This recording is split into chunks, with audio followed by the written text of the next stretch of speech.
네, 2021년 4월 8일 이정훈입니다.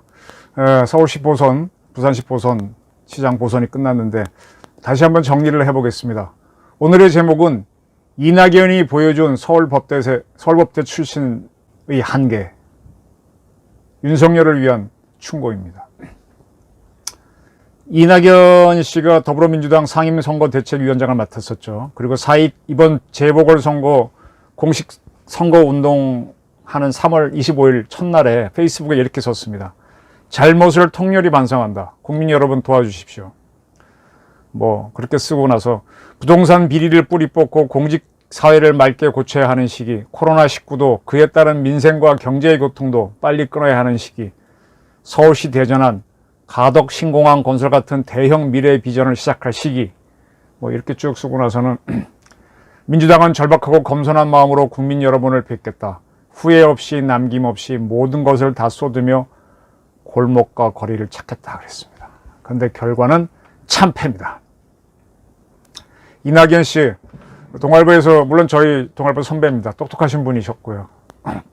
국제부장도 했고, 총리도 했고, 전남지사도 했고, 서울법대도 나왔고, 광주일보도 나왔고, 이 굉장히 똑똑한 거에 대해서는 둘째 가라면 서러워할 정도인 이분이 왜 민주당 당원을 개정해서 그 요만한 좁쌀만한 1년짜리 서울시장, 부산시장 자기네 자당 후보의 추문으로 다시 선거하게 된 거를 되찾으려고 연연했을까요? 대권을 바라보는 사람이었는데 그가 대권을 막연히 바라본 게 아니라 굉장히 앞서서 바라봤던, 좋은 자리에서 바라봤던 사람인데 왜 이렇게 추락했냐 이겁니다. 그걸 얘기나 했듯이 3월 27일 날 절박한 마음으로 호소한다 그러는데 통하지 않았습니다.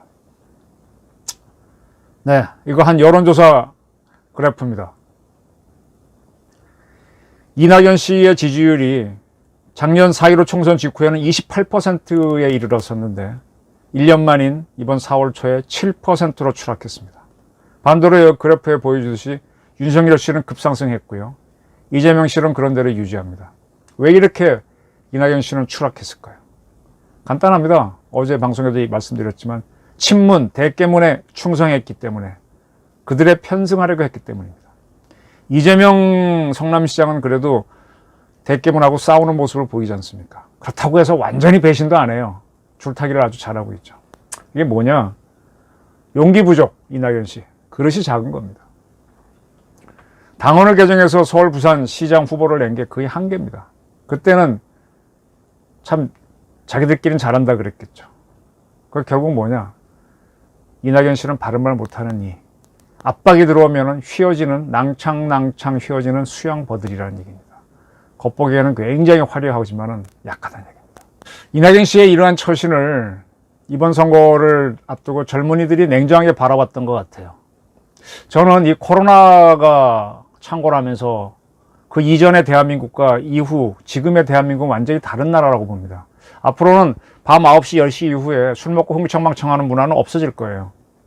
그리고 이제 더치페이 같은 것도 많아질 것이고 호방한 문화는 많이 없어질 겁니다. 이제 이익이 아주 예민한 사회가 되죠.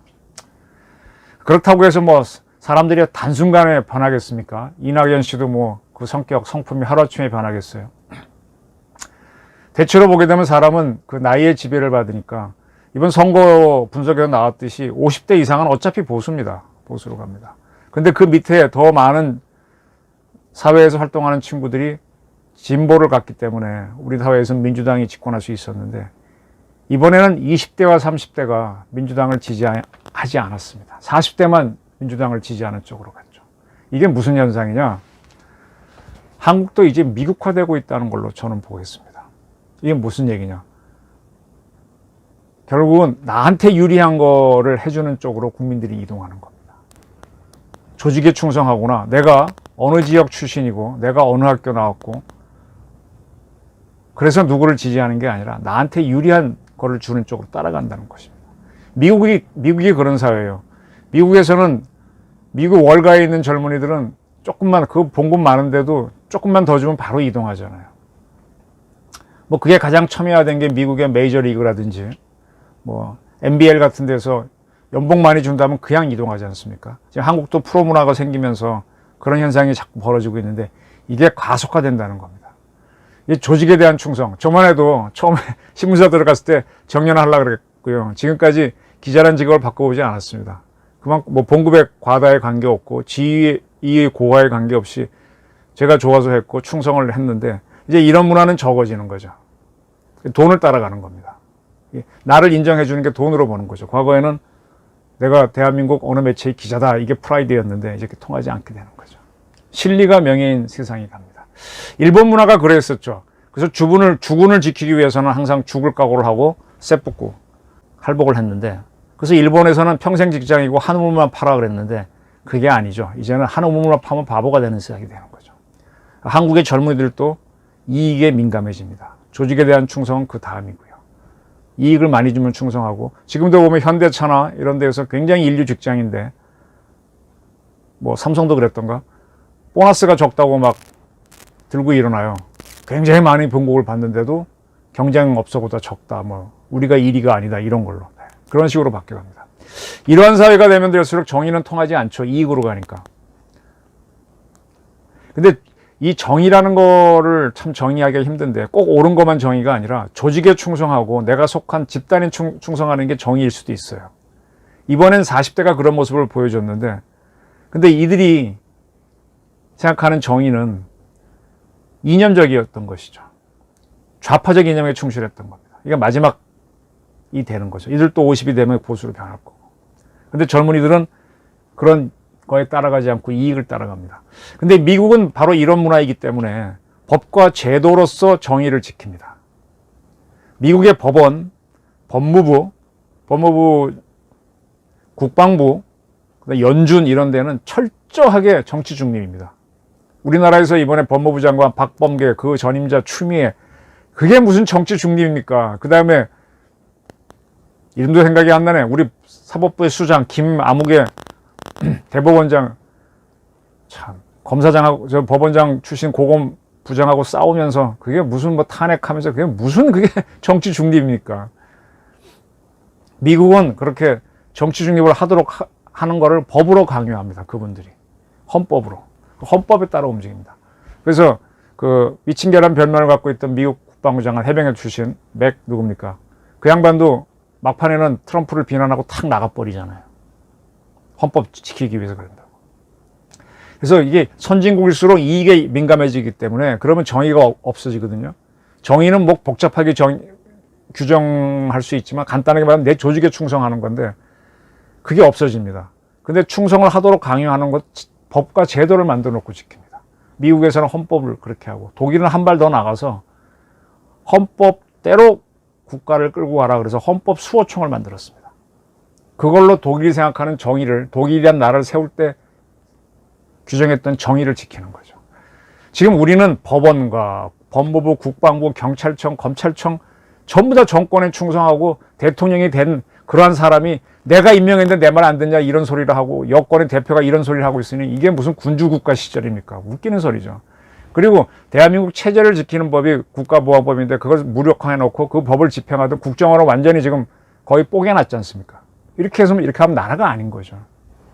그렇다면은 이제 우리 사회도 자꾸 변해서 이익을 위주로 가는 사회가 되고 근데 대한민국 체제를 또 무너뜨리고 하게 되면 안 되지 않습니까? 그럼 대한민국 체제는 뭐냐? 헌법이 규정한 대로 가야 됩니다. 그럼 헌법에 규정한 체제를 지키기 위해서 우리 체제 유지 경찰로 이제 국정원이 Y가 됐으니까 저는 독일처럼 헌법 수호청을 만들 걸 제안합니다. 그걸 통해서 우리 체제는 이건데 이 체제에 어긋나면은 너는 잘못한 거야 하고 벌을 줘야죠. 문재인 정권처럼 이렇게 조자랑 헝칼 쓰듯이 미친 X 뭐 널뛰듯이 하게 되면 안 되는 겁니다. 문 정권은 다수의 독재, 이념으로 같은 독재를 했는데 이걸 막아야죠. 헌법대로 통치하고 헌법이 위임한 대로 하게 해야 됩니다. 근데 이걸 마음대로 하는 이 정권에 대해서 이낙연 씨는 여권의 대표로서 저항을 안 하고 순응을 했던 겁니다. 그 결과가 28에서 7%로 추락하는 겁니다. 공정을 위해서 정의를 주장해야 되는데 이런 정의는 통할 수 있어요. 젊은이들도. 그죠? 왜냐하면 자기도 기회의 균등은 가져야 되니까. 근데 그걸 못한 겁니다. 이제 앞으로 이 문재인류의 대깨면류의 파당 정치, 조국을 지지하고 뭐 조국 수호 무슨 대회하고 하는 건 점점 안 통할 겁니다. 역시 보수파들도 태극기 들고 나가서 하는 건 좋은데 막 젊은이들 보고 소리치고 하는 그런 보수들은 안 통합니다. 추미애와 박범계 같은 이러한 깜도 안 되는 사람들의 궤변이 통하는 사회. 이성윤 서울지검장. 얼마나 참 안쓰럽습니까? 그 지검장 한 사람이 그래? 그렇게 되게 자신 없게 다니고. 이광철. 아이고, 참 민변의 한계를 보여주죠. 이런 사람들이 대통령의 말을 집행하는 집행관을 하고 있구나. 이규원. 아이고, 참 검사란 사람이 참. 이러한 사람들의 행적을 보고도 치지 못하는 여권 정치인들이 에 대해서 환멸이 이번 선거로 나온 겁니다. 해수부 공무원이 사살됐습니다. 그리고 그 시신을 태워버렸습니다. 그러한 북한이 우리 대통령을 떼떼라 그러고 삶은 소대가리라고 하는데도 대화만 주장하는 이인영이랑 그런 사람. 태영호 의원이 내가 원조 주사파인데 당신 주사파지? 그러면서 당신은 전향했어 하고 따지는데 뭐 눈을 이렇게 뜨면서 뭐 나만은 사상 전향이 없는 사회입니다 하고 국회에서 답변하는 그런 이인영 같은 사람이 어떻게 대한민국 장관이 됩니까? 그런 사람을 쓰는 정권이 웃기지. 그리고 박지원, 북한이 사과했다고 이상한 통지문을 조작해 갖고 오는 사람을 어떻게 이걸 국정원장으로 씁니까? 에? 전과자를. 서훈, 아이고, 정의용, 이런 사람을 외교안보통으로 쓰니까 그러니까 이게 문재인 정권이 실력이 없는 거죠. 국민들이 실망하게 되는 거죠. 그 다음에 이인영 삼성 부회장을 투옥했는데 이재용 씨를 투옥했는데 이재용 씨가 그 미르재단하고 뭐 이런 데 돈 낸 거는 그 양반만 냈습니까? 최태원 SK 회장은 안 냈어요? 근데 최태원 회장은 이 정권에서 기소를 했습니까? 안 했죠. 최태원 씨가 이렇게 한 거를 근거로 이재용 씨도 이렇게 했다라고 해서 그걸 근거로 기소를 했지 않습니까? 지금 최태원 회장은 이 정권에서 잘 나가고 있죠. 상공회의소 의장도 되고 뭐. 이걸 다 보고 있습니다. 처음에는 뭐 재벌을 안 좋아해도 하도 이재용 씨가 당하니까 측은한 마음이 생기고 또 삼성이 계속 실적이 좋으니까 국민들이 삼성을 좋아하게 되잖아요.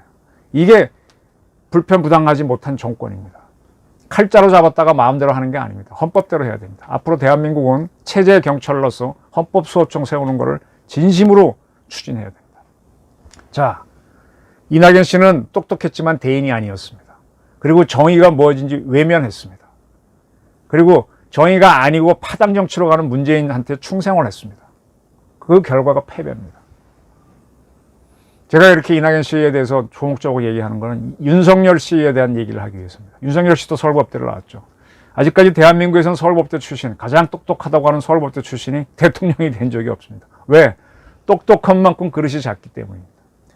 윤석열 씨가 가까운 사람들, 기자들 중에 보게 되면은 여러분들이 뜻밖의 하는 사람들이 진보적인 좌파적인 기자들이 검찰에 출입하는 기자들이 가까웠습니다.